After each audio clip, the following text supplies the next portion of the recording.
Asl 5 barmoq qanday tayyorlanishini bilish uchun parkingga keldik. Yomg'irdan keyin havo ham ancha toza bo'ldi. Bir aylanib keldik, parkingga keldim. Qarasam, qo'lni qo'lga berib 5 barmoqni harakatini qilishayotgan ekan. Ha, mayli. Bahonada butun Toshkentning og'ziga tushgan asl 5 barmoqni qanaqa tayyorlanishini bilib olar ekanman dedim. Bu joyda og'irligi uzog'i bilan 180 kilogacha bo'lgan toydan tayyorlashar ekan. Go'shti bo'lakligi bo'lingach, qozonga solinib, ketidan qazilib tushadi va yaxshilab qaynatiladi. Xamirlarga keladigan bo'lsak, alohida mavzu. Yangamga baraka topishsam, bu mas'uliyatli ishchi bo'yinligiga olib, xamirlarni poplashyapti. O'zi ham yaproqdek chiqyapti. Go'shti ham pishdi.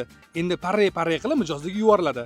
Narxiga keladigan bo'lsak, bitta porsiya xamir 60 ming so'm ekan. Ichida bitta parray qazi va 100 gram go'shti bo'lar ekan. Alohida go'sht buyurtma qilaman desangiz, kilosi 200 ming so'm.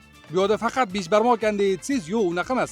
Bitta qaynoq tandirdan haqiqiy so'qol somsa, Parkentning mazali patirlari, qolaversa baliq ham bor. Ovqatlarni mazasiga kelsak, betga kiyib ko'rgan odam biladi. 5 barmoqni boplab qo'yishadi. Xamirlari ham, go'shtlari ham zo'r, somsalari mazali, baliqlari qarsildoq va sho'rtakkina.